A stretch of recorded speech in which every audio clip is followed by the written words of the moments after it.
여러분 안녕하십니까. 저는 독일문제연구소 소장 김동명 예비역대령입니다. 오늘 우크라이나 그 침공 관련해서 지금 일곱 번째 영상인데 오늘 주제는 그 핵무기입니다. 우크라이나 과연 핵무기를 그 당시에 그 러시아한테 주지 않고 계속 지금도 그 가지고 있었다면은 지금과 같은 그런 침공을 당할 수 있었겠는가, 이제 그런 것들이 지금 세간의 그 화제이기 때문에 오늘은 이 우크라이나 그 핵무기 관련된 주제로 여러분께 말씀을 드리겠습니다. 그래서 지금 현재 침공 이후에 이 핵무기의 중요성, 여기에 대해서 지금 우크라이나뿐만 아니고 주변의 여러 나라들한테도 이 문제가 지금 제기되고 있기 때문에 오늘 이 주제에서 말씀을 드리면, 먼저 12주차, 이제 벌써 12주차 됐습니다. 12주차 그 전황을 간략히 이제 여러분께 소개를 드리고, 그 사이에 이제 지난 5월 9일 날 그 전승절을 맞아서 이제 푸틴이 그 연설을 했고, 또 우크라이나 측에서도 이 날을 이제 기리면서 또 어떤 상징적인 메시지를 전달했고, 그래서 이에 관해서 간략히 소개를 드리고, 이어서 이제 우크라이나가 왜 핵무기를, 어떤 배경에서 핵무기를 러시아로 이관을 했는지 이 배경, 그 다음에 지금 현재는 이 침공 이후에 푸틴이 이 핵무기를 사용할 그런 그 가능성이 있다, 이런 것들이 계속 얘기가 되고 있고, 또 이 2월 24일 날 그 침공한 이래로 여태까지 이제 4일 만에, 침공 4일 만에 벌써 그 핵무기 그 운영하는 부대에 대해서 스탠바이를 걸었고, 이 관련해서 이제 이 배경을 살펴보고, 그럼 과연 러시아가 핵무기를 사용할 수 있을 것인가? 이 가능성에 대해서 한번 말씀을 드리고, 그 다음에 이 핵무기 전반에 걸쳐서 지금 현재 우크라이나 안보가 우리한테 이 핵무기 관련해서 어떤 시사점을 주는지, 그 다음에 이 우크라이나 과연 그 핵개발 능력이 있는지, 그리고 이 핵무기하고 그 유럽 안보 관련해서 어떤 그 교훈이 있는지, 이런 얘기들을 전부 엮어서 여러분께 말씀을 드리겠습니다. 이것은 그 5월 9일 날 러시아에서 그 전승절 하는 장면인데,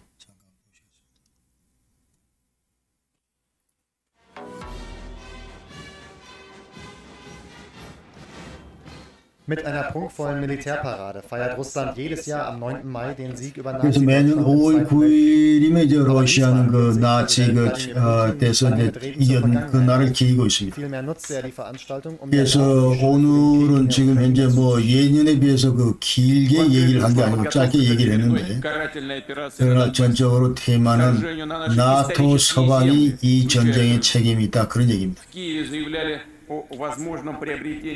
그래서 그 지금 현재 나토가 그 돈바스하고 크림 그 침공을 준비하고 있고, 그 다음에 그 키예프가 여기 대해서 이제 핵무기 제조 이런 선포도 하고 있고, 그래서 나토가 이 군사 행위를 그 시작을 했기 때문에 이 일체 인정할 수가 없다, 그런 얘기입니다. 그러면서 전적으로 이 모든 것들이 그 나토의 서방 진영의 책임이다, 이런 얘기를 하고 있다. 그러면서 러시아는 일체 이와 같은 걸 인정을 못하고 지금 현재 이러한 그 나토 그 공격, 이걸 반드시 격퇴를 시켜야 되고, 또 이런 것들은 그 정치적으로 정확한 결정이면서 국권국으로서 그 독립국으로서 당연히 할 수 있는 그런 조치다, 이런 얘기를 하고 있습니다. Der Krieg verändert auch die Feierlichkeiten in Moskau. 그래서 지금 현재 2월 24일 날 그 침공 배경을 간략히 설명을 했고, 그 다음에 이 그 여성이 지금 얘기하고 있는 것은 이번 그 5월 9일 행사가 과거에 비해서 어떤 특이점이 있는가. 그러니까 지금 현재 전차도 돌아다니고 장갑차도 왔다 갔다 하고 군사 퍼레이드는 하지만, 그러나 대규모 그 환호하는 분위기는 없다. 그리고 왜냐하면 대부분의 그 사람들이 이제 우크라이나 전쟁을 알고 있고, 그래서 또 여기서는 이제 전쟁이란 얘기는 안 하고 특수작전 얘기를 한다. 그러나 푸틴에 대한 그 지지는 대단히 높다, 이런 얘기를 하고 있습니다. 그래서 맨 처음에 이제 전쟁 선포를 하겠다, 아니면 총동원령 내리겠다, 이런 얘기가 있었습니다만 일체 이런 얘기는 없고, 또 핵전쟁 이런 얘기도 있었습니다. 일체 없다, 그런 얘기. 그러면서 지금 얘기는 자, 지금 현재 열심히 지금 저 조국을 위해서 투쟁을 하고 있고, 그러나 우리는 그 2차 대전을 일체 잊어서는 안 되고, 돈을 잊어서는 안 되고, 그러면 이제 나치가 머물 자리는 일체 없다, 이런 얘기를 합니다. Neben der Stimmung ist unterdessen noch etwas in Moskau anders als in vorherigen Jahren. Im Zentrum sind die Sicherheitsmaßnahmen hier 자, strenger. 그래서 지금 현재 이 보안 관련해서 그 연례에 비해서 굉장히 그 심하다, 통제가, 그런 얘기를 지금 하고 있습니다. weitgehend heute Morgen sehr stark abgesperrt und auch hier sind die Zugänge hinter mir immer noch gesperrt. Die Leute 자, 지금 뒤에 좀 보행자들이 못 들어가고 있는 것처럼 통제가 대단히 심하다, 그렇게 얘기를 합니다. Auch Volodymyr Zelensky 자, 지금 현재 이제 여기는 젤렌스키 나왔는데, 이 젤렌스키는 이제 그 뭐 군사 퍼레이드도 없고, 자, 전차도 안 돌아다니고 하지만 이제 혼자 그 이제 보무당당하게 하면서 이제 메시지를 전하고 있습니다. 그래서 이 5월 9일날 이거는 이제 새로운 전쟁이다, 우리한테. 그러면서 어려운 그 시기가 될 것이다. 그래서 과연 우리 그 적에 대해서 어떤 그 장점이 있는가, 그런 얘기를 하면서, 자, 우리가 그 역사책의 그 교훈을 우리가 알아야 된다, 이 얘기를 하면서, 만약 우리 적이 반드시 읽고 또 거기서 결론을 얻어 뺄 때까지 우리는 결코 그 고난을 두려워하지 않을 것이다, 이런 얘기였습니다. über möglichen Fortschritt oder Erfolge oder darüber, wie lange der Krieg noch dauern soll. 자, 지금 이제 오늘 이번에서는 자, 전쟁이 어느 정도 그 걸릴 거고 뭐 이런 얘기는 일체 안 했다. 전쟁 성과 전황에 대해서는 일체 얘기를 안 했다. 이제 그 얘기를 했습니다. 그래서 이제 간략하게 말씀드리면, 자, 5월 9일 날 그 77주년이 되는데, 이제 전승절 그 행사를 했는데, 대규모 그 군사 퍼레이드는 있었고, 그러나 이제 애쇼는 없었다. 날이 기상이 안 좋아서 취소가 됐고, 그러나 조금 전에 말씀드리다시피 이제 푸틴이, 자, 현재 우리 러시아군이 어떤 그 전황을 그 전쟁 성과를 도출했는지 이런 데서 이제 전혀 얘기가 없고, 그 다음에 전쟁 선포를 한다든지 예컨대 무슨 총동원령을 내린다든지 이런 데한 언급은 일체 없었다. 그리고 오로지 그 전사들의 칭송, 그리고 전적으로 하던 이번 연설의 주제는 서방이 잘못됐기 때문에 나토가 우리 러시아를 침공할 준비를 하고 있었기 때문에 우리가 먼저 선수를 쳤다, 이제 그런 얘기입니다. 그러면서 자, 이것을 이제 스페셜 오퍼레이션이다, 이런 그 표현을 했다는 얘기고, 그 다음에 여기에 대해서 이제 침공에 대비해서 우리가 기습 공격을 할 수밖에 없었다. 이것이 유일한 해결 수단이었다, 그런 얘기를 하고, 그 다음에 그 돈바스를 여러 차례에 걸쳐서 이제 언급을 하면서 이번 전쟁의 그 목표가 흡사 돈바스인 것처럼 이렇게 지금 포장을 하고 있다, 이런 그 분석들을 서방 언론은 하고 있습니다. 그래서 최초는 사실은 이 키예프를 점령하고 무당 우크라이나를 완전 정복시키고 하는 것이 이제 러시아의 그 목표였는데, 자, 이런 것들이 전부 물거품이 되고 난 다음에 이제 돈바스를 계속 강조하면서 지금 현재가 이 전쟁에서 우리가 결코 지금까지 실패하지 않았다, 이런 걸 지금 푸틴은 계속 강조를 하고 있다. 둘 다 이제 그 2차 세계대전과 이제 비교를 하는데, 자, 그 당시에 45년도 우리가 5월 9일 날 나치에 대해서 이겼던 것처럼 요번도 우리가 이길 것이다, 이 얘기를 이제 푸틴은 하고 있고, 그 다음에 젤렌스키도 마찬가지. 자, 그 당시에는 독일 나치가 침공을 했는데 지금은 현재 러시아가 나치처럼 우리를 침공하고 있다. 그러면서 자, 모든 것들이 나치 그 당시하고 판박이다. 지금 현재 푸틴의 침공을 비교해 보면, 자, 이제 이 푸틴 레짐, 그 다음에 푸틴의 이데올로기, 그리고 어떤 이런 전쟁 행위나 이런 것들, 그 다음에 푸틴의 입에서 나오는 말들, 그 다음에 푸틴이 사용하고 있는 심볼, 이런 것들도 전부 옛날에 히틀러가 했던 것과 똑같다, 이렇게 얘기를 하면서, 자, 이게 완전히 악의 축으로, 악이 지금 현재 항상 자기를 미화하면서 그렇게 얘기를 하지만, 그러나 본질적으로는 이 야수성, 이런 것들이 그대로 살아있는, 이런 것들을 이제 지금 현재 계속 반복해서 그 당시처럼 이 푸틴이 지금 쏟아내고 있다, 이 얘기입니다. 자, 2차 대공세가 4월 19일 날 있었고, 지금 현재 이제 3주가 지났는데, 자, 이걸 보면은, 간략히 보면은, 크게 지금 좌측 4월 19일부터, 자, 오른쪽 5월 11일까지 전혀 큰 변화가 없다. 이제 이런 걸 알 수 있습니다. 그래서 지금 현재 이 말발굽 모양의 이 점령 지역, 이것은 거의 큰 틀에서 변함이 없다. 그러니까 지금 현재 전쟁을 통해서 계속 어떤 이런 영토를 넓히지 못하고 있다. 이렇게 우리가 아셔야 되고, 그러나 지금 오른쪽에 5월 11일, 자, 이 동그라미 친 부분에서 보면은 약간의 그 미세한 변화가 있다. 그 얘기입니다. 그러니까 제일 북쪽, 그 오른쪽 빨간한 동그라미 이쪽 보면은, 자, 현재 지금 보면은, 우크라이나 군이 선전을 하면서 러시아 군을 일단 북쪽으로 격퇴를 시키고 있다. 그렇고, 그 밑에 그 노란 부분의 그 동그라미 부분을 보면은, 자, 여기는 이제, 이쪽에서는 이제 여기 4월 19일에 비교해서, 자, 이쪽에 약간 옅은 색인데 지금은 붉게 된 걸로 봐서, 자, 이쪽은, 러시아군이 지금 현재 영토를 계속 잠식한 상태에서 계속 현 상황을 유지하고 있고, 자, 그 밑에 그 붉은 부분에서는 최초 러시아군이 자, 요 하얀 부분을 점령을 했고, 그래서 이렇게 계속 유지해 오다가, 그러나 지금 현재는 약간 여기서 밀리고 있다. 이제 이렇게 우리가 보시면 되겠습니다. 그래서 지금 근본적으로 자, 이 일대가 돈바스 지역인데, 이 일대가 돈바스 지역이고, 그러나 원칙적으로 전쟁 이전에도 이미 자, 이 돈바스 지역은 그러니까 루간스하고 이 도네츠크 저 지역은 이 돈바스 지역 이쪽은 전부 분리주의자들 반군 자, 이제 반군들이 전부 친러 반군들이 전부 점령하고 있던 지역이기 때문에 크게 봐서 이쪽에서 물론 조금 영토는 확장을 했지만, 그러나 큰 그런 그 성과는 없는 것으로 봐야 된다. 이제 이런 게 일반적인 평가입니다. 지금 현재 아직도 그 마리우폴은 이제 거의 함락 일보 직전이지만, 그러나 아조프스탈 이 속에 지금 현재 이 속에서 지금 현재 2천여 명의 그 군인들이 아직도 항전하고 있고, 그 다음에 EU가 우크라이나 그 EU 가입 관련해서 지금 현재 지난번에 다 신청서를 냈고 또 질문서 와서 답변도 다 하고, 지금 현재 진행되고 있는 프로세스는 자, 6월 중에 우크라이나를 이제 정식으로 그 EU 가입 대상국으로 대상국 그 신분을 결정하는 그 여부가 이제 알려집니다. 그래서 만약 EU에서 이제 지금 현재 이번 달 내로 전부 다 27개국의 동의가 이제 되고 난 다음에, 그러나 정식으로 이제 EU하고 우크라이나 간의 가입 협상이 이제 본격적으로 시작된다. 이렇게 아셔야 되고, 그 다음에 지금 현재 이 조지아에서는 지난번 말씀드린 대로 여기에는 이제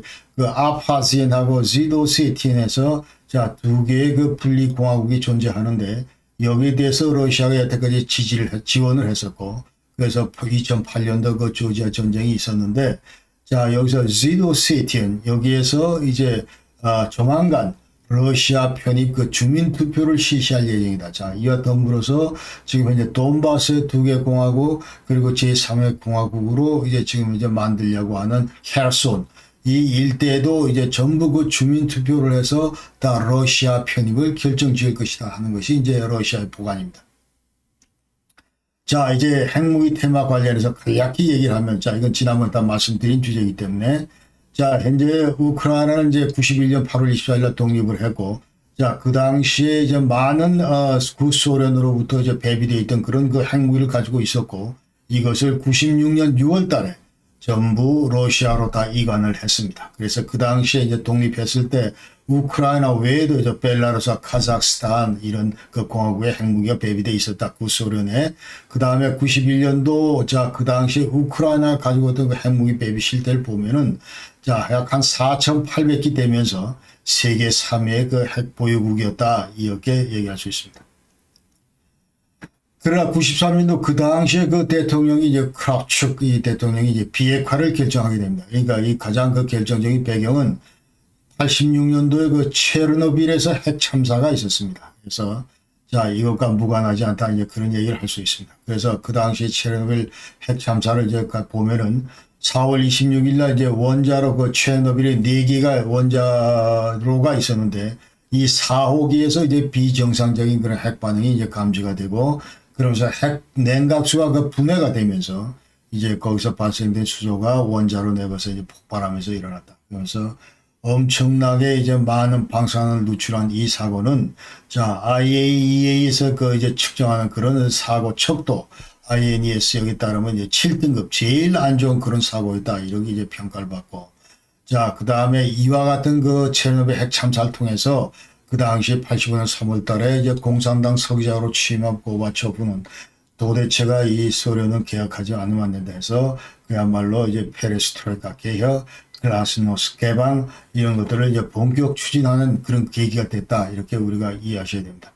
그 다음에 또 다른 이제 그 러시아로 그 핵무기를 이관한 배경을 살펴보면 90년대 초에 이제 동서냉전이 와야 됐기 때문에 그 당시에 이제 일방적으로 지배하는 그 군축 분위기, 특히 미국과 그 러시아 주도하는 그 군축 분위기가 이제 완전히 이 서방 유럽을 지배했기 때문에 여기에 크게 영향을 받았고 그 다음에 알게 모르게 이제 모스크바도 이 우크라이나에 대해서 NPT 가입 압력을 엄청 가했다 이런 얘기입니다. 그러니까 또 다른 하나는 이제 팩타는 그 당시에 물론 4,800여 개의 핵무기가 우크라이나 땅에 배비되어 있었지만 그러나 사실상 이 핵 통제를 할 수 있는 독자적인 그 지휘 체계, 이 커맨드 컨트롤 이쪽 그 타워는 전부 모스크바에 있었다. 그래서 우크라이나 스스로가 핵무기를 그 독자적으로 운용할 수는 없었다. 이제 이런 얘기를 우리가 객관적으로 할 수가 있고. 자, 그 다음에 미국의 그 경제 지원 약속 이런 것들도 큰 계기가 됐었다. 이제 결정할 수 있는 그런데 큰 계기로 작용했다. 이렇게 얘기할 수 있습니다. 그래서, 이제 우선 미국과 러시아, 우크라이나 3자 간의 이제 협약을 체결해서 96년까지 러시아로 핵무기를 이관한다. 여기에 대해서 전부 합의를 한데, 그러나 아까 얘기대로 우크라이나 외에도 벨라루스하고 카자흐스탄도 있었기 때문에 이 세 나라, 우크라이나를 포함해서 이 세 나라에 대한 어떤 이 핵무기, 이거를 전부 러시아로 그 이관하기 위한 국제 협약이 필요하고 이게 바로 이제 부다페스트 메모랜드입니다. 그래서 여기에 이제 영국과 미국과 러시아가 이제 전부 다 조인을 해서 너희 세 나라가 반드시 핵무기를 전부 러시아로 이관하고 비핵화를 할 경우에 우리 세 나라가 그러니까 미국과 러시아, 영국이 이제 너희들의 그 정치, 경제적 이런 독립을 보장을 하고 그다음에 영토 그 불가침성 이런 것도 지금 현재 보장을 해주고 그다음에 주권도 인정해 주겠다 이런 그 약속을 했다는 것이죠. 그러면서 이제 90년 6월달에 전부 다 쿠치마 대통령 때 이제 비핵화 선언을 했다. 핵 부재 선언을 했다. 자, 마지막 핵탄두를 전부 러시아에다 양도했다. 자, 그러나 2월 24일 날 최초에 이제 침공하고 나서 4일 만에 이제 러시아는 핵무기 사용 문제를 이제 꺼내면서 협박하기 시작합니다. 그러면서 이제 핵무기 그 운용 부대에 전부 스탠바이를 걸고 자, 그랬습니다. 왜냐하면은 여태까지 그러니까 지금 현재 14주차 접어들었는데 계속 보시다시피 이제 전선이 전부 고착화되어 있고 그리고 러시아 측에서 이렇게 볼 때 별 성과가 없다 이 말이죠. 그러니까 지금 현재 아까 그 동쪽의 돈바스 지역은 기존의 그 이제 분리주의자들, 루간스크, 도네츠크가 전부 점령하고 있었던 지역에서 조금 더 확대가 됐을 뿐이고, 그 다음 지금 현재 북부는 완전히 지금 밀리고 있고, 그 다음에 이 남쪽의 흑해 연안, 이 일부 도시를 지금 점령하고 있을 뿐인데, 자, 이것이 이제 크게 마음에 안 든다, 이 말이죠. 그러면서 이제 계속 그 핵무기 사용할 수 있다. 그리고 또 계속 서방에서 지금 우크라이나로 어떤 이런 무기나 중무기 이런 것들이 지금 답지하고 있고 계속 지원 약속 이런 것들이 강화되고 있고 이런 추세에서 지금 현재 뭔가 제동을 걸 필요성이 있겠다. 이렇게 판단한 이제 러시아, 이 푸틴은 지금 현재 이 핵무기 사용 이 가능성을 계속하면서 자, 너들 서방 진영 빨리 우크라이나 지원 이거를 빨리 끊어라. 이제 이런 그 메시지로 계속 전달하고 있다. 계속 날리고 있다. 이제 그런 얘기죠. 그러면서 이제 러시아 제1의 그 러시아 원 그 TV에서도 최근에 그 사르맛 ICBM 그 핵훈련 이것도 핵실험 이런 것도 보여주면서 자, 이게 계속 그 러시아의 그 핵전력을 이제 소개를 하고 있고 지금 현재 러시아는 뭐 잘 아시다시피 미국하고 같이 약 한 4,400그 핵탄두를 가지고 있다. 이 중에서 1588개가 실전 사용이 이제 가능하고 그다음에 2000여 개의 전술 핵무기를 갖고 있는 그런 나라이기 때문에 결심만 하면 언제든지 이제 핵전쟁은 벌어질 수밖에 없다. 이제 그렇게 우리가 아셔야 됩니다. 자, 그럼 왜 핵무기 사용 자꾸 이렇게 협박을 하는가? 자, 이거 관련해서 이렇게 보면은 우선 그 동서냉전 족신 이후에 사실은 97년까지 90년부터 97년까지 이 서방 진영 나토와 이 나토 진영과 이제 러시아 간에는 그 관계가 비교적 그래도 그 전략적인 파트너 관계를 유지하고 괜찮았다 이런 얘기죠. 그러니까 97년도에 나토 러시아 기본협정도 체결을 했고 그러나 97년도 3월 달에 그 당시에 마드리드 그 나토 정상회담에서 자, 새로운 그 동국구 세 나라, 예컨대 폴란드하고 체코하고 이제 헝가리, 이 세 나라의 그 나토 신규 그 가입, 이 문제 그 이제 협상을 한다. 이런 그 발표 이후부터 이제 본격적으로 러시아는 서서히 이제 고민하기 시작하고 자, 여기에 대해서 이제 두려움을 갖기 시작한다. 이런 얘기입니다. 자, 예컨대 이제 그러면서 99년도에 이제 세 나라가 이제 나토 신규 회원국이 됐는데 자, 이러면서 이제 재래무기 전력도 점차 이제 러시아 입장에서 볼 때 점차 이제 확산되면서 러시아 쪽으로 다가오고 이 때문에 안보 위협 요인이 되면서 자, 그러면서 이제 핵전력 이것도 재래 전력도 중요하지만 핵전력 이 중요성에 대해서 이제 더욱더 실감하게 됐다 이런 얘기입니다. 그러면서 러시아 이때부터 러시아 핵무기는 이제 지금 현재 자 재래무기 전력을 이제 나토하고 비교할 때 상대적으로 좀 열세인데 자 이와 같은 전력을 그 보완할 수 있는 그러니까 군사력의 일부로서 그 핵무기를 인식을 하게 되었다 이 말이죠. 그러니까 러시아 핵 전력은 그때부터 이 억제 성격보다는 디터런스 이것보다는 실제 그 사용할 수 있는 어떤 무기로서의 그런 어떤 성격 이런 것들이 더 강조됐다. 이제 이렇게 우리가 아셔야 됩니다. 그래서 2000년도에 그 러시아 그 군사교를 보면 이제 핵무기 이거는 뭐냐면 데에스칼라치온의 그 수단이다. 그러니까 에스컬레이션 긴장이 점점 상승되는데 자 이것을 다시 그 막아주는 그런 역할을 하는 것이 이제 핵무기다. 이렇게 지금 전부 정의를 하고 있다는 거죠. 그러니까 그 얘기는 뭐냐면 자 나토 진영하고 러시아하고 붙었다 예컨대 그럴 경우에 재래무기 분야에서는 나토가 월등히 그 우월하기 때문에 자 이 나토 진영의 대규모 어떤 이런 공격이 가해졌을 경우에 러시아가 이때 제한된 그 핵무기를 우리가 만약 사용한다면은 자 여기에 겁을 먹고 핵전쟁에 겁을 먹고 전부 모든 공격들이 종식될 수 있다. 그래서 이것을 이제 데에스칼라치온 그렇게 이제 에스칼레이션 되는 거를 막아주는 수단이 바로 핵무기다. 이제 이런 컨셉으로 이제 교리에 전부 포함을 시켰다는 거죠. 그러면서 이제 러시아 이 핵무기 이 자체는 과거 우리 소련의 영광을 그 어떤 되살릴 수 있는 재현할 수 있는 그런 그 수단으로 항상 이용될 수 있다. 이런 인식을 러시아는 갖고 있다 하는 것입니다.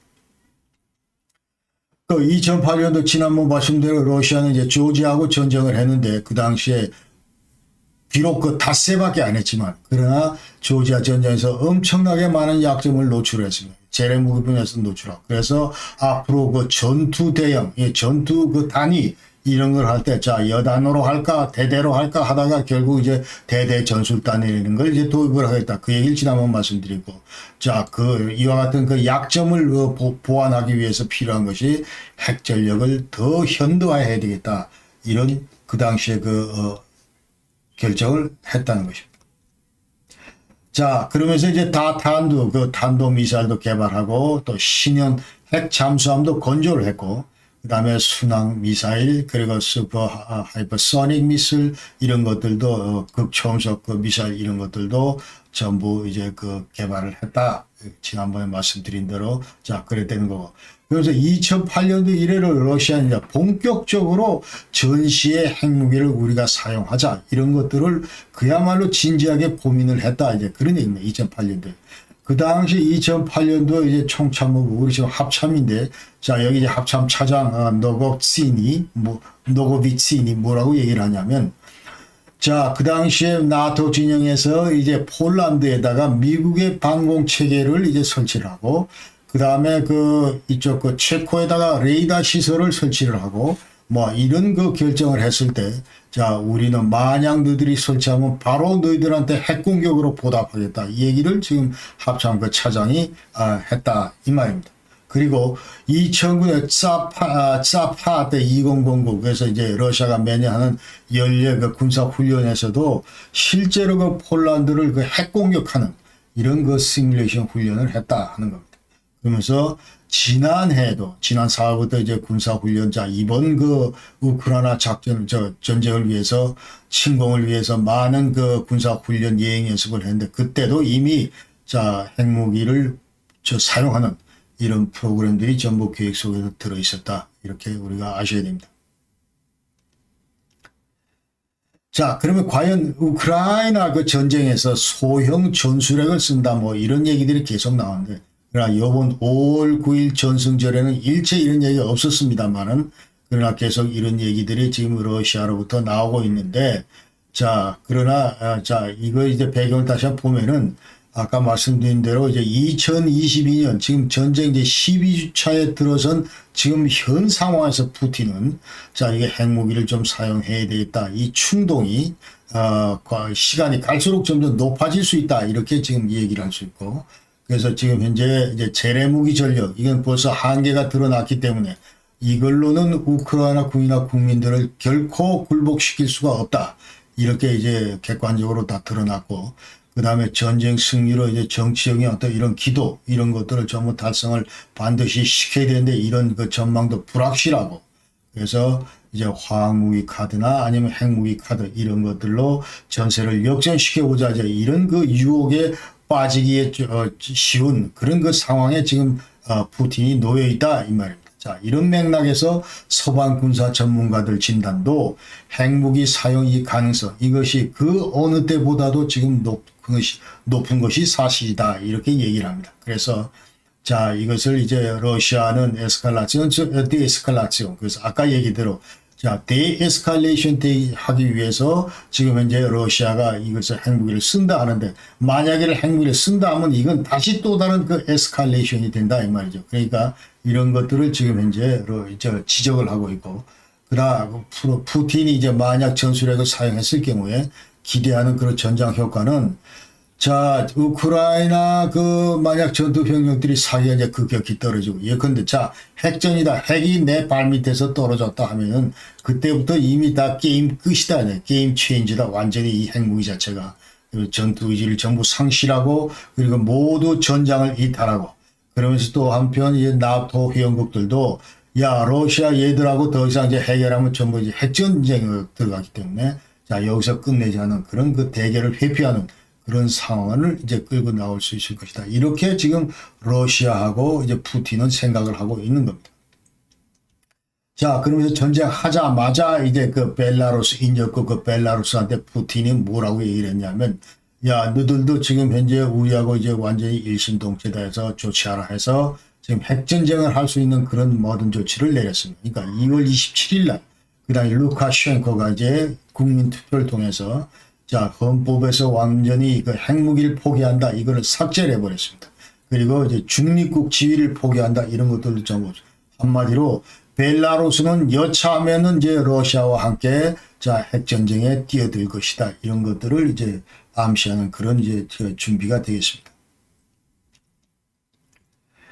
그러나 이제 푸틴의 딜레마는 완전히 핵무기를 사용했을 경우에 예, 그 무엇보다도 나토가 이제 이 전쟁에 참전할 가능성 이런 것들이 높아질 수밖에 없다. 이런 것들이 지금 고민이다 이 말입니다. 그러니까 자, 우리가 핵무기를 썼을 경우 이제 방사능 낙지는 피할 수가 없는 거고, 자, 이 방사능은 이제 수백 킬로미터 이동을 하면서 풍향에 따라서 뭐 러시아로 갈 수 있지만 또 나토 국가로도 방향을 바꿀 수가 있다.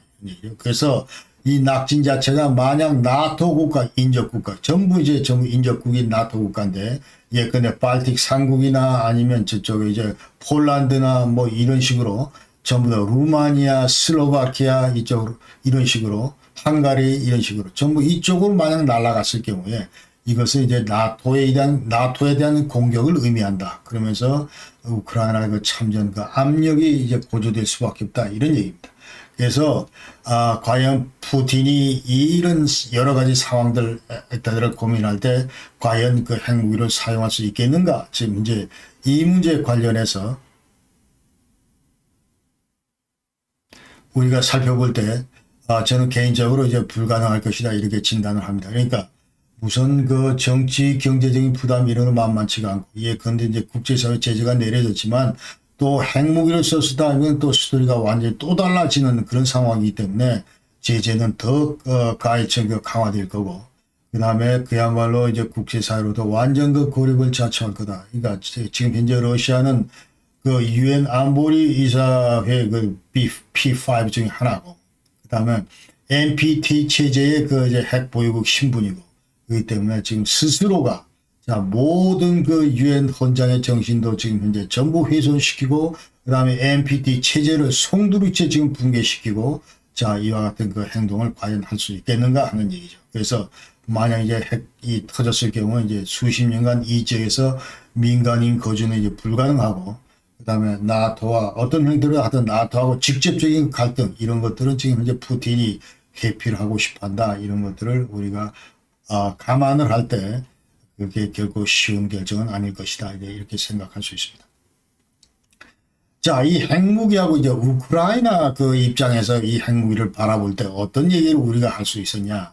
그러면 이제 우크라이나가 2월 24일 날 일방적으로 러시아한테 지금 당하고 있는데 그럼 왜 이렇게 쉽게 당하고 있느냐? 이제 우크라이나 이 대통령이나 국민들 생각은 그 당시 90년 초에 우리가 계속 그 핵무기를 홀딩하고 있었다면 이와 같은 수모를 당하지 않을 것이다. 이제 그런 얘기들을 이제 지배적으로 우크라이나에서 하고 있습니다. 그렇기 때문에 지금 현재 우리가 이 당하고 있는 거는 그때 우리가 손을 털었기 때문에 그렇다. 그 얘기. 그래서 현재는 지금 현재 비핵 보유국 신분이고 그 다음에 화생무기 이런 것도 일체 갖지 않고 그 다음에 NPT 회원국이기 때문에 이제 핵무기 소지를 금지하게 돼 있고 이와 같은 그 국제적인 제약도 있고 이런 상황에서 지금 현재 우리가 속수무책으로 당할 수밖에 없었다. 한마디로 이제 핵 없는 우크라이나는 너무 나약한 그런 실체다 하는 거를 이제 전부 뼈저리게 느끼고 있다 이 말이죠. 그러면서 지금 우크라이나 얘기는 러시아 거짓말 언제 그 90년대 초에 거짓말에 속아서 지금 현재 막대한 출혈을 하고 있다. 지불하고 있다. 이렇게 지금 얘기를 하고 있다는 것이죠. 그러면서 지금 현재 이 젤렌스키 대통령이 지난 3월 26일 날 그 카타르 도하에서 있었던 포럼에 이제 비디오 메시지를 전달했는데 뭐라고 그러냐면 세 가지 우리가 경험한 세 가지 교훈이 있다. 첫째, 무조건 핵무기는 보유해야 된다. 이 얘기를 지금 이 메시지를 전달했습니다. 그래서 만약 다른 나라들도 핵무기를 만약 가지고 있다면은 어떤 나라로부터 침공 이런 것들도 우리가 억제가 가능하다. 그런 얘기. 그러니까 만약 이 핵무기를 이거 포기를 했을 경우에 이거는 우리처럼 너희들도 그 자리에서 당할 수 있다. 이제 그런 얘기를 첫 번째고. 두 번째는 우크라이나처럼 보유 핵무기를 폐기하거나 양도하는 이런 건 전부 하지 말아라. 완전히 바보짓이다. 이제 그런 얘기를 했습니다. 봤잖아. 지금 우리가 지금 이제 어떻게 당하고 있는지. 이런 메시지를 전달하고. 세 번째는 그 당시에 우리가 이제 이게 핵무기 양도하면서 이제 부다페스트 메모랜덤 이런 것도 하고 또 다른 러시아하고 미국하고 3자 협정도 체결하고 여러 가지 했는데 이와 같은 그 국제협정, 그 다음 메모란덤, 그 다음에 안전보장 약속의 security assurance, security guarantee 이런 것들 말짱 꽝이다. 이 말이야. 공동선언, 그 다음에 joint declaration 이런 거 절대로 믿지 말아라. 이게 전혀 여러분들의 그 국가의 여러분 국가들의 그 안보를 책임지지 않는다. 절대로 담보하지 못한다. 이런 메시지를 이제 젤렌스키가 전했습니다.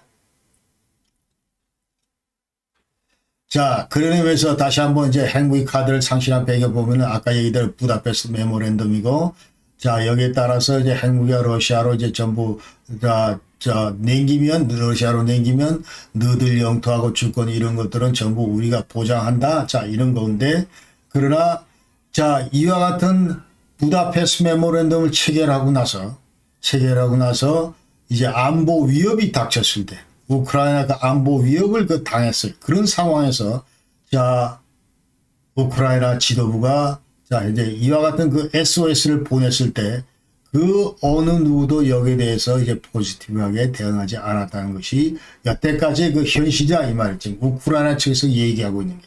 예컨대 2005년 6년도 그 당시에 그 유시첸코 대통령 때 우크라이나하고 러시아 간의 그 가스 분쟁이 있었는데 그 당시에 이제 미국이 여기에 도움을 요청했는데 별 소득이 없었고 그 다음에 2014년 자 크림반도를 일방적으로 러시아한테 뺏겼을 때도 자 그 당시에 자 이것이 뭐 부다페스트 그 메모랜덤 협정 그 위반이다 무슨 뭐 목소리를 높여봤지만 그 다음에 우크라이나 영토 불가침성 계속 보장하기로 되어 있는데 자 이런 것들 전부 위반이다 전부 이런 얘기를 해봤지만 어느 누구도 여기에 대해서 지금 현재 반응하지 않았다 이 말입니다. 그래서 자 이제 부다페스트 메모랜덤 1994년 이거는 하나도 이행이 안 된 상태고 그 다음에 이거는 우크라이나 입장에서 볼 때 완전히 무용지물 백지장 종이 쪼가리에 불과하다 그런 얘기입니다.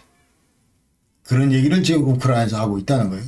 그러면서 자 러시아가 또 다른 그 자 러시아가 이 부다페스트 메모랜덤 위반했는데 이제 세 나라 뭐 개런티 한 그 세 나라 서명국 가운데 러시아가 그게 위반을 했다. 그러면서 이와 같은 러시아 그 행위 자체는 자, 이 우크라이나 그 비핵화 의지를 완전히 꺾어버렸다. 우리는 자 부카레스트 메모랜덤 이 정신에 입각해서 NPT에도 가입을 했고 그러면서 여태까지 비핵화 일체 이제 핵무기를 만들 그런 생각도 안 하고 그랬는데 자 이런 것들을 누가 지금 짓밟았냐 우리한테 러시아가 짓밟았다 이런 얘기입니다. 그러니까 완전히 자 푸틴이 그 핵 보유국이 지금 현재 러시아의 비핵화 의지를 꺾었다 그런 얘기고 그 다음에 NPT 제재를 완전히 그 뒤엎어 버렸다. 이것도 누가 러시아 푸틴이 전부 이와 같은 걸 했다 그런 얘기. 그러면서 지금 많은 그 비핵 보유국들은 자 핵 보유가 답이다 이런 생각들을 지금 하고 있는 나라들이 많아졌답니다. 누구 때문에? 푸틴 때문에 그렇다 이런. 그러면서 또 전세가 여기 따라서 이제 핵 개발 그 가속화하고 그다음에 핵 군비 경쟁 이런 것들이 그 가속화되고 핵 확산 이런 것들은 이제 전 세계적으로 앞으로 가속화될 수밖에 없다. 그러면서 핵 군축 논리 이런 것들은 이제 파괴될 수밖에 없다. 누구 때문에? 푸틴 때문에, 러시아 때문에 그렇다는 것이다. 그래서 강대국들의 그 비핵 보유국에 대한 안전 보장 이런 것들은 이제 신뢰성은 완전히 사라졌다. 이렇게 얘기할 수 있습니다. 그래서 또 다른 측면에서 이제 우크라이나 입장에서 볼 때 아까 얘기대로 자 미국하고 영국 너들도 지금 현재 좀 아쉬운 거는 뭐 말할 필요도 없다. 여전히 너들도 지금 현재 우리가 아쉬운 점이 많다. 이제 이 얘기는 그 얘기는 이제 거기 따르면은 부다페스트 메모랜덤에 따르면은 전부 다 이제 우크라이나 안보에 대해서 책임을 질 의무가 있는데 사실 과연 그럼 책임을 졌든가 하는 얘기죠. 최초에.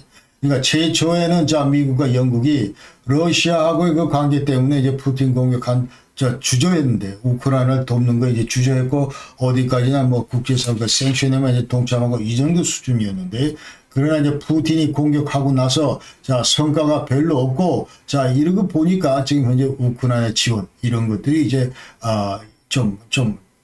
과거에 비해서 좀 적극적으로 이제 한다 이제 이런 얘기죠.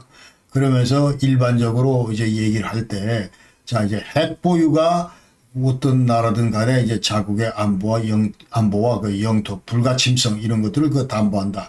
이렇게 이제 얘기를 할 수가 있고, 자, 그래서 여기에 대해서 이 태제에 대해서 이제 우크라이나는 전부 다 지금 현재는 동감하는 상태다. 그러니까 비핵화, 이거는 이제 완전히 머릿속에서 떠났고 자 어떤 형태로도 이제 핵무기를 보유하든지 아니면 나토에 가입해서 핵보장을 받든지 핵우산을 받든지 핵우산으로부터 이제 핵 억제 수단을 그 받든지 이런 그 두 가지의 옵션밖에 없다. 이제 그런 거를 이제 우크라이나 국민들은 하고 있다는 것이죠. 그래서 작년 그 4월 15일 날 독일에 있는 그 우크라이나 대사는 공식적으로 자, 우리가 그 나토에 가입하지 않을 경우에 자, 러시아 위협이 산정하는 한 우리는 핵무기를 개발할 수밖에 없다. 이 얘기를 지금 했다는 말씀을 드리겠습니다. 자, 그럼 과연 우크라이나가 핵 개발할 수 있는 핵무기를 만들 수 있는 능력이 있을까? 여기에 대해서 이제 서방 진영은 한마디로 뭐라고 얘기를 하면 답은 이해했습니다. 그래서 지금 현재 우크라이나는 핵 보유국이 될 수 있는 모든 그 요소를 3박자, 4박자를 다 구비하고 있다. 이렇게 지금 얘기하고 있습니다. 먼저 국가 지도부가 이제 강력한 그 핵 보유 의지를 가지고 있다. 그러니까 지금 젤렌스키뿐만 아니고 자 모든 국민들이 지금 현재 이제 핵 보유국 러시아로부터 공격을 당하고 있기 때문에 자 이제 앞으로 이 핵 보유 이거 저 의지가 그야말로 강하다 이렇게 좀 봐야 되고 그래서 특히 그 2014년도에 크림 합병 이후에 핵무기 개발이가 항상 염두에 두고 있었다. 이제 머릿속에 그리고 있었다. 그런 얘기입니다. 그러면서 자, 2월 24일 날, 그, 우크라이나를 쳤는데, 푸틴이. 그러나 2월 19일 날, 그러니까 한 5일 전에, 그, 뮌헨에서 있었던 그, 시큐리티 그 컨퍼런스에서, 젤렌스키는 그때 그 초청을 받고 무슨 얘기를 하냐면, 우크라이나도 우리도 그 핵 보유를 시도를 하겠다. 그 얘기를 했습니다. 이거 전제 조건은, 자, 이 부다페스트의 그 서명한 그, 이 국가들, 예컨대, 자, 러시아 빼고 미국, 영국, 얘들이 지금 현재 해동을 해서 예컨대 우크라이나의 그 안보와 그 다음에 영토 불가침성, 테리토리알 인테그리티드, 자 이것을 우크라이나 이거 영토 그 불가침성 이거를 보장해 주지 않는 한, 자 그러면 우리는 핵 보유를 할 수밖에 없다. 이 얘기를 젤렌스키가 했다는 것이죠. 자, 두 번째는, 자, 그러니까 정치적인, 강력한 정치적 의지를 가지고 있고, 핵무기를 개발하려는 정치적 의지가 있고, 두 번째는, 자, 이런 핵물질을 생산할 수 있는 그런 시설, 그 다음 인프라, 한마디로 그 핵 개발할 수 있는 하드웨어, 이런 것들을 지금 현재 우크라이나 다 그 갖추고 있다. 이렇게 얘기합니다. 그래서 지금 우크라이나는 세계 최대 그 우라늄 매장 그 국가입니다. 그리고 지금 전 세계 1.8%가 지금 우크라이나에 있고, 그 다음에 잘 아시다시피, 자, 지금 현재 지도에서 보시는 바와 같이, 지금 현재 15개의 그 원자로를 가동시키고 있습니다. 그 원자로 발전소는 이제 모두 그 4개고, 하나 저쪽 그 맨 북쪽에 있는 이쪽 그 체르노빌은 지금 완전히 폐쇄를 했고, 그 다음에 이 서부 쪽에 지금 현재 2개가 있습니다. 그래서 자, 이제, 리브네 위에가 거기에 4개가 있고 그 다음에 크멜린스키에 이제 2개가 있고 2개는 여기 이제 건설 중에 있고 그 다음에 요 남쪽에 즈드 우크라이나 여기에 3기가 있고 그 다음에 맨 오른쪽에 이게 가장 많은데 자포리샤 자 이게 6기가 있다. 그래서 지금 현재 이제 그 원자력 발전소를 가동 중이고 그래서 원자력의 그 전력 그 의존 비율이 한 40에서 51% 정도 되고 그러나 지금까지 핵 연료를 전부 러시아로부터 수입을 해왔는데 그러나 지금 현재 우크라이나 입장은 2023년까지 사용할 수 있는 그런 여유분 핵 연료를 이제 충분히 이미 확보하고 있다 이제 그 얘기입니다. 그리고 또 이 하르키우 제2도시인 그 하르키우 여기에 이제 핵 연구 개발 센터가 있다. 이게 우리로 치면은 이것이 이제 뭐 원자력 그 연구소 대전에 있는 원자력 연구소 이제 그렇게 되는데 자 여기에 이제 우라늄 농축 시설도 있다. 이것이 이제 러시아 주장이고 그렇기 때문에 이번 그 침공 전쟁에서 자 러시아는 이 시설에 대해서 벌써 3번째 그 공격을 감행을 했습니다. 포격을 하고 자 그렇다는 얘기죠. 자 그러니까 이런 것들을 전부 볼 때 지금 현재 자, 엄청나게 그 많은 그 우라늄도 가지고 있고, 자, 이것을 앞으로 예컨대 농축을 시키면, 여기서부터 이제 우리가 계속 농축을 계속 시키면 여기서 이제 우라늄 2, 3으로 끊어낼 수 있고, 그러면서 얼마든지 그 핵무기를 만들 수 있다, 이 말이죠. 자, 그리고 지금 현재 이와 같은 그 원자력 발전소에서 예컨대 자, 이 가동기의 스펜 퓨얼 사용 핵연료를 예컨대 리프로세싱해서 재처리해서 이제 플루토늄 239도 만들 수가 있고 이와 같은 여건들을 지금 완전히 구비하고 있다. 우크라이나는 이렇게 우리가 아셔야 되고. 자, 세 번째는 그 핵무기 개발 관련해서 근본적인 그 기술이나 연구 개발로 이런 것들도 전부 다 가지고 있다. 이것은 이제 과거 이제 70년 동안, 50년대 중반부터 지금 현재 구소련의 핵무기가 우크라이나 배비가 됐기 때문에, 자, 이와 같은 그 구소련의 그 유산, 자, 여기에 보면은 충분히 이와 같은 핵무기 개발 관련된 어떤 이 소프트웨어도 얼마든지 보유하고 있다. 이런 것들이 서방 학자들의 진단이다 이 말입니다. 그래서 지금 아까 얘기대로 자 핵무기를 직접 사용할 수는 없었다. 그 당시 이 컨트롤 시스템 자체가 모스크바에 있었기 때문에 그럼에도 불구하고 자 이런 것들을 70년 이상 배비해 오면서 관리해 오면서 그다음에 이 관련된 여러 가지 특수 어떤 핵무기 통제 관련 기술 노하우 이런 것들은 충분히 가지고 있다. 이렇게 이제 가지고 있다고 전부 진단이 되고 있고 그 외에도 이제 운반 수단 관련해서도 이제 운용 경험도 있고 지금 현재는 이제 미사일 발사 장치나 고체 연료 엔진을 만드는 거, 그다음에 소프트웨어 운용하는 뭐 이런 것들을 전부 다 이제 우크라이나가 가지고 있다. 그렇기 때문에 지금 서방 학자들 얘기는 자 우크라이나의 핵 개발 관련해서는 지금 현 수준이라면은 과거 영국이나 프랑스가 핵 개발했을 때 이제 돌이켜 봤을 때 그 당시 영국이나 프랑스가 준비했던 기간보다 훨씬 짧은 기간 내에 우크라이나가 핵무기를 개발할 수 있다. 핵실험을 할 수 있다. 이렇게 전부 이제 전문가들을 진단하고 있습니다. 자, 그래서 지금 이번 침공 전쟁 가운데서 이제 러시아 목표 중 하나가 이게 뭐 크게 많이 보도가 안 됐습니다만은 그러나 하나가 반드시 우크라이나의 핵발전소 그리고 핵 관련 기관 이런 것들을 점령하고 파괴시키는 것이 이제 러시아의 목표다. 이런 얘기.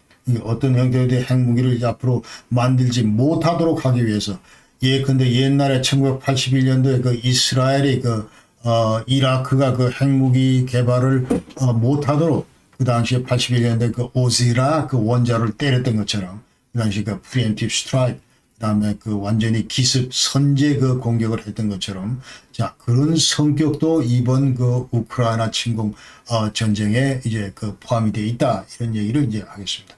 그래서 러시아는 이제 중부 아까 얘기 들었죠. 중부가 지금 현재 여기 나온다. 우크라이나 해서 남우크라이나 발전소를 얘기합니다. 그다음에 남부 우크라이나 자 이거는 이제 자포르샤 여기를 얘기합니다. 여기 이제 원자력 발전소를 탈취하는 것이 목표고 그다음에 여기 또 그 외에도 이제 우라늄 매장 장소 이런 이제 것들을 전부 통제하고 이런 것들이 이제 러시아의 군의 목표였다.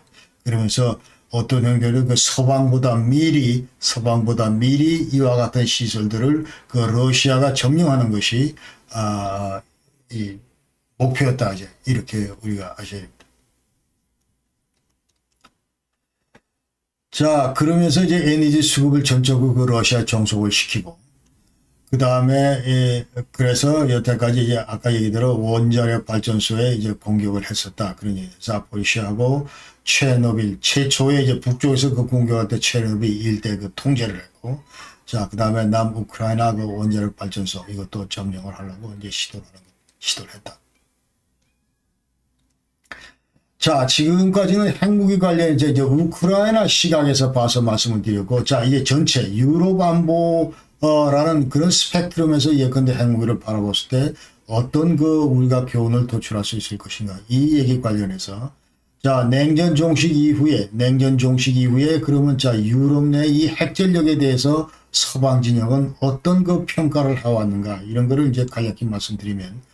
자, 그러니까 맨 처음에 동서전쟁 이후에는 주적이 사라졌기 때문에 자, 이게 뭐 핵전력 이게 그렇게 중요한가? 이런 식의 이제 뉘앙스로 전부 이제 이 핵전력 중요성을 크게 높게 안 봤다. 이런 얘기입니다. 그리고 그 다음에 이런 의미에서 러시아가 핵무기를 가지고 있지만 그러나 이것은 어디까지나 정치적인 수단이다. 이제 억제 수단이다. 이렇게 이제 간주를 했고 그래서 나토 핵무기조차도 지금 이제 군사적인 성격보다는 이 정치적 성격을 더 강조를 했었다. 그런 얘기입니다. 그리고 미 전술핵이 이제 그 당시엔 계속 줄어들긴 했지만 자 240기가 있었다, 180기가 있었다, 150기에서 지금 한 100기 정도 된다 이렇게 얘기를 하는데 이 미 전술핵의 목표에 대해서도 지금 현재 그 당시는 전부 다 이것이 나토 지금 회원국이 된 그러니까 폴란드나 체코나 이 헝가리나 얘들을 때리기 위해서 이제 유럽에 배배해 놨던 거다 이 말이죠. 그 당시 전술핵의 목표가 그러면서 그야말로 이제 미국의 그 전술핵 이런 거에 대해서 이제 의미가 크게 없었다 이제 그런 얘기입니다. 그러니까 언제까지 2014년까지 그래 왔었다 이제 그런 얘기입니다. 그러니까 심지어 2009년도 그 독일 외교부 장관 베스터벨레 이 양반은 뭐라 그러냐면 자 독일 영토에 그 당시에 빅힐 공항에 이제 20개 미국의 전술핵이 배비돼 있고 지금도 배비돼 있고 이거 빨리 빼라 이제 이런 얘기를 했다는 것이죠. 그래서 그리고 또 2009년부터 2012년 이 사이에 이제 나토 진영에서는 이제 본격적으로 그 미국의 전술핵 이거를 이제 그 철수하는 문제를 논의하기 시작했습니다. 그 당시에 그 오바마 대통령 2009년도에 자 그 체코에서 프라하에서 무슨 얘기를 하냐면 A World Without Nuclear Weapons에서 핵 없는 세상을 만드는 것이 자 이제 우리 미국의 외교 정책의 큰 그 목표다 해가지고 결국은 이제 뭐 노벨 평화상까지 받았지만 오바마가 자 그러면서 이제 그 당시에 이런 여파 이런 분위기 속에서 나토 진영에서 미국의 전술핵 철수 논의가 이제 활발했다 이 말이죠. 그러나 그 당시에 그 논의할 때 이제 나토가 그 당시에 28개 나라였는데 독일을 위시해서 24개국이 자 미국의 전술핵을 유럽에서 철수시키자 여기에 대해서 전부 동의를 했습니다.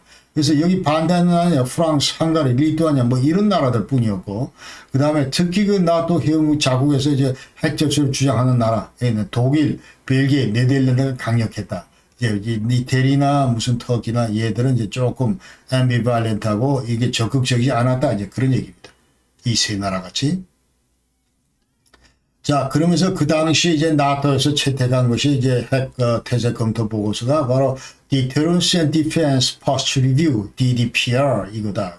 여기에 따르면 핵무기는 이제 억제 중심이다. 이제 억제 수단이다. Core Element of Deterrence에서 억제 수단이고, 다음 이런 차원에서 미국의 핵무기는 그 억제 여부와 일치하는 거기 때문에 계속 놔둬야 되겠다. 이제 이런 식으로 봉합을 했습니다. 봉합을 하고, 그러나 어떤 형태로도 이제 앞으로 그 계속 그 철수 가능성 이런 문제를 계속 이제 논의하기 위해서 나토 내에서 군비통제위원회 이런 거를 이제 설립을 하면서 또 미러 간의 무슨 전술핵 협상 이런 것들도 이제 견인하고 뭐 이렇게 하려고 그랬는데 미국이 여기 대해서는 이제 딴질 걸었다 하는 거죠.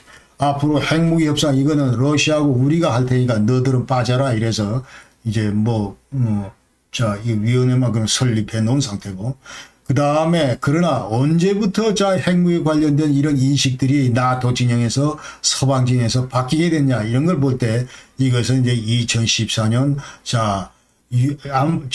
우크라이나 입장에서 완전히 그 지우고 싶은 그런 흑역사인 2014년 우크라이나 이제 완전히 크림반도가 러시아로부터 이제 완전히 그 탈취당하고 자, 이와 같은 이제 강제 합병당하고, 자, 이런 상황에서 보니까 유럽 인접국들이 예사롭지가 않다. 지금 현재 러시아를 보니까. 자, 그러면서 이제 여태까지는 자, 이 핵무기를 저쪽 책상에다 놓고 제대로 보질 않았는데, 이것도 필요하겠는데 해서 다시 이 제대로 그 책상에다 올려놓고 이제 애지중지 해가면서 이 핵무기의 중요성, 자, 이 가치에 대해서 지금 강조를 하고 있다. 이 말씀을 드리겠습니다. 그래서 자, 이제 나토하고 러시아 관계가 계속 이제 악화가 되니까, 자, 이걸 보고, 야, 이거 전술핵 철수, 이거 걷어들여. 전부, 이거 우리 필요하다. 이런 식으로 전부 이제 분위기가 돌았다. 이런 얘기입니다. 자, 그래서 지금 참고적으로, 유럽 내, 미국의 전술핵 배비 실태를 간략히 소개를 드리면, 자, 이와 같은 그 나토 누클리어 쉐어링, 나토 핵 공유기 관련해서는 제 그 독일 문제 연구소 들어오시면은 이제 나토 누클리어 쉐어링 하면은 자 그 장시간에 걸쳐서 이 테마 관련해서 이제 그 영상을 한 게 있습니다. 자, 이걸 한번 참고를 하시고 지금 현재는 5개 나라 지금 보시다시피 독일, 벨기에, 화란, 이태리, 터키 이 5개 나라 한 100기가 배비돼 있다. 그렇게 얘기합니다. 그 다음에 여기에는 B-61, 3사 이건 전부 항공기가 이제 싣고 가서 때리는 이제 그런 자유 낙하 중력탄이다. 이렇게 우리가 아셔야 되고 자, 그 다음에 전부 지금 현재는 이 볼트라고 하는 지하 기억낙고에 전부 저장이 돼 있고 자, 이것은 이제 앞으로 2024년도부터 B-61, 12 이제 완전히 그 현대화된 개량형으로 전부 교체될 예정이다. 말씀을 드리겠습니다. 자, 그래서 이제 또 이제 2022년 이거는 예컨대 러시아 그 우크라이나 침공 이후에 자, 미국도 마찬가지로 핵 전력에 대해서 인식이 바뀌었다. 그런 얘기입니다. 그러니까 미국, 유럽뿐만 아니라 미국도 바뀌었다. 그런 얘기입니다. 미국도 최초에는 이제 미국의 그 핵 전력 목표가 자, 러시아 얘들은 우리 파트너고 그렇기 때문에 뉴스타트 원 뭐 이런 것도 있고 이제 군축 대상이 파트너고 우리가 지금 핵무기를 이게 7점 배비하고 있는 건 주로 어디? 주로 중국, 주로 중동 지역. 여기 대해서 이제 주로 핵 전력을 사용하겠다 이런 큰 목표들을 가지고. 물론 러시아가 이제 타겟이 아니다 그런 얘기는 아니고. 자, 이렇게 했는데 이런 도식이 완전히 깨졌다 이 말입니다. 그래서 2022년도 러시아 우크라이나 침공 이후에는 그 다음에 또 이제 유럽 국가도 여기에 대해서 이제 전부 크게 자성을 한다. 이 말이 스스로 이제 반성을 해보면 여기에 따르면은 이제 러시아 핵무기 위협 이거는 실제하는 거다. 여태까지는 뭐 정치인 수단이야 그랬는데 이것이 실제하는 거고 시간이 갈수록 점점 고조되고 있다. 그렇게 얘기를 하고 있고 특히 이와 같은 위협을 많이 느끼는 나라가 바로 지금 현재 구 WTO 회원국이면서 지금 나토 회원국이 이제 그런 나라들이다. 이제 폴란드, 체코, 헝가리 뭐 이런 러시아 핵 공포가 이 나라들에는 갈수록 커진다. 루마니아, 슬로바키아 이런 나라 전부 다 그러면서 이제 핵 개발 충동 이런 것들이 이제 점점 더 고조되고 있다. 이렇게 얘기할 수 있습니다. 그러면서 또 다른 얘기는 이제 러시아가 이걸 핵무기를 이제 정치를 하고 계속 이렇게 이제 겁을 주고 이러기 때문에 흡사 지금 현재 정세가 동서냉전 당시로 회귀하는 것 같다. 이제 이런 인식들 전부 가지고 있고 그러면서 아까 얘기대로 이제 유럽 내 미국 전술에 이건 반드시 필요하다. 그래서 미국의 해구산 이 신뢰성을 담보할 수 있는 그런 상징물이다. 이런 인식들을 유럽 국가들은 전부 가지고 있다. 그리고 간접적으로 여태까지 우리가 러시아의 이 핵무기뿐만 아니고 이 WMD 개발하는데 여태까지 이제 재정 지원을 한 것은 아닌가. 이와 같은 그 자성도 한다는 거죠. 예컨대 지금 현재 엄청나게 러시아의 이 에너지 분야에 대해서 이제 의존을 하고 있는데 천연가스라든지 석유라든지 이제 유럽의 한 반 정도가 EU 국가의 반 정도가 지금 러시아에 의존하고 있는데 이런 걸 통해서 이 벌어들인 돈으로 러시아는 이 분야에 전부 WMD 분야에 전부 쏟아부어서 간접적으로 우리가 지원한 그런 그 꼴이 되고 말았다. 이런 거에 대해서도 저희 얘기를 하고 있다 이 말이죠. 그래서 지금 이제 국제사가 생션을 가하고 EU가 생션을 가하고 이 특히 그 에너지 분야 관련해서 천연가스 분야 이런 관련해서 여기에 대해서 이제 의존도가 높은 예를 들면 독일 같은 경우도 지금 현재 이와 같은 의존 지금 실제로 이제 못하게 돼 있기 때문에 최근에는 이제 카타르하고 그 MOU를 체결하고 이제 앞으로 러시아로부터 들여왔던 모든 천연가스 이런 거를 이제 카타르를 통해서 또 다른 제3국을 통해서 전부 이제 수급한다. 이런 계획을 세운다 이 말이죠. 그러면서 여기에도 이제 핵무기 팩터가 들어가 있었다 이제 그런 얘기입니다. 그런 의미에서 이제 2022년도 이 핵 억제하는 문제 이런 것들이 이제 앞으로 그 나토 차원의 주요 안보 의제로 이제 부상을 할 것이다. 이렇게 우리가 예상할 수 있습니다. 그래서 푸틴이 이제 앞으로 핵위협 푸틴 핵위협 이걸 이제 나토 차원에서 어떻게 우리가 인식해야 될 건가 이 문제. 그 다음에 유럽 내 지금 100개의 미국의 핵무기가 있는데 이거를 앞으로 어떻게 할 것인가. 좀 더 늘리는 방향. 뭐 이런 것도 충분히 논의가 될 수 있는 거죠. 왜냐하면 이제 달라는 나라들이 많아졌기 때문에 여태까지 이제 러시아하고 나토 간의 그 그런 악트, 기본 협정에 따르면은 이런 신규 동구 진영의 그 신규 회원국들에는 여기에는 일체 그 핵무기를 배비를 안 한다. 뭐 이런 것들이 다 그 당시 합의가 돼서 97년도 합의가 됐었습니다만은 그러나 이와 같은 모든 것들이 지금 다 깨진 상태다. 이제 러시아가 만약에 지금 현재 이 핵전쟁을 벌일 경우에 이럴 경우에 이제 그 발틱 3국을 위시해서 예컨대 전부 우크라이나 인접국까지 전부 포함해서 이와 같이 미국의 전술을 재배치할 그런 가능성 이런 것들도 여전히 이제 논의 주제다 이렇게 얘기를 할 수 있고 그 다음에 이제 그뿐만 아니라 나토의 그 장기적 핵전력 예컨대 지금 현재 미국의 전술핵뿐만 아니고 영국도 핵무기를 가지고 있고 프랑스도 핵무기를 가지고 있기 때문에 전체 차원에서 러시아에 대항할 수 없는 이런 그 근본적인 컴프리헨시브한 핵 전략을 어떻게 펼 거냐. 나토, 누클리어 플래닝, 자, 여기 그룹에서 전부 이런 것들을 심층 토의하게 될 그런 전망이다. 이제 이런 말씀을 드리면서 자, 이번 영상은 여기까지 말씀드리고, 그 다음에 다음 영상에서는 원래 이제 평화협정 관련해서 얘기를 하려고 그러는데, 지금 이제 뭐 전혀 전망도 안 보이고, 그렇기 때문에 이제 이거는 나중에 이제 좀 만미에 전부 이제 타치하기로 하고, 그 다음 주제인 이제 우크라이나, 러시아 그 갈등, 역사적으로 언제부터 이제 꼬여왔는지, 그러면서 이 갈등의 폭이, 언제부터 깊어졌는지, 이런 얘기를 이제 다음 영상에서 하도록 하겠습니다.